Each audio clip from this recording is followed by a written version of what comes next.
Hi guys, in this video we'll discuss the determinants of supply.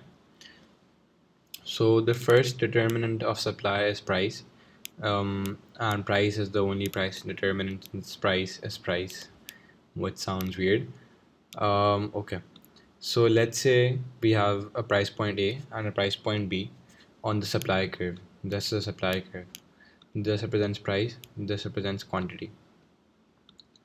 So when you're at A, you're at a lower price relative to B, and you are at a lower quantity, and then when you move to B, both price and quantity go up, which basically proves the law of supply that at higher prices the quantity supplied is higher. So when we move from A to B, there is an expansion in supply. The second one is um, a pretty comprehensive point, which is the cost of production. Sub point A within that point is taxes and subsidies. So let's say if there is a change in cost of production due to taxes or subsidies, we can represent that on diagrams as well. So whenever there is a tax on a good, what it does is it shifts the supply curve inwards, just like it is doing over here in this diagram. And whenever there is a subsidy, which basically means that the cost of production goes down, which is the polar opposite of taxes, indirect taxes, which increase the cost of production. Because of that, supply curve will shift outwards over here in this case because the cost of production goes down and the producers are incentivized.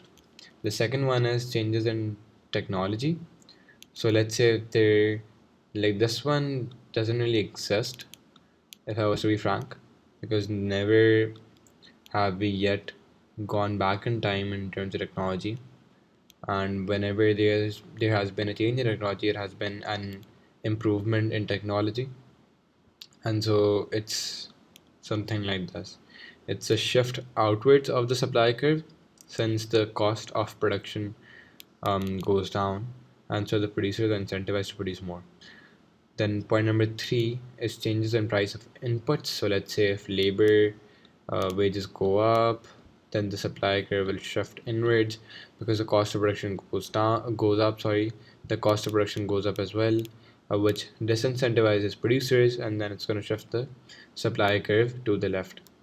At the same time, let's talk about imports. So let's say if the price of imports which are used for as raw material, sorry, if the price of those imports goes down, then it's going to decrease the cost of production. It's going to incentivize producers, and then it'll shift the supply curve to the right, just like shown over here. Then point number four is changes in profitability of goods in joint supply. So let's have a look again. Point A, point B here. So let's say for some reason there is an extension in supply, and because of that, which good should we take? Let's say this is honey,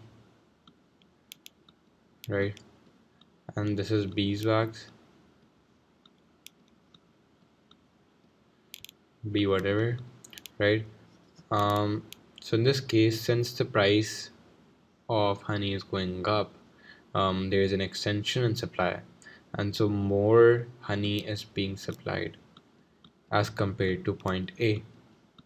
And so because of that, since the secondary product is a byproduct of the primary product, which is honey, right? Whatever this is basically a byproduct of honey. And so whenever we supply more of this just ends up getting supplied, even though it's not, let's say, demanded or whatever the case is.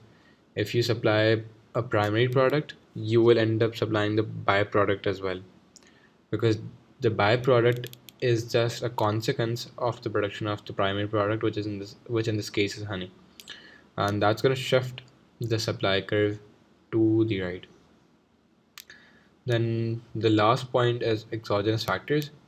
So exogenous factors may include something like earthquakes, natural disasters, tsunamis, anything, right? And since these things or these events can increase your cost of production, right? For example, you have roads, you have buildings, whatever, right? So that's gonna obviously have an impact on all of these things. It's going to increase your cost of production, disincentivize your producers, and hence shift the supply curve effectively to the left. So that's pretty much it from this video.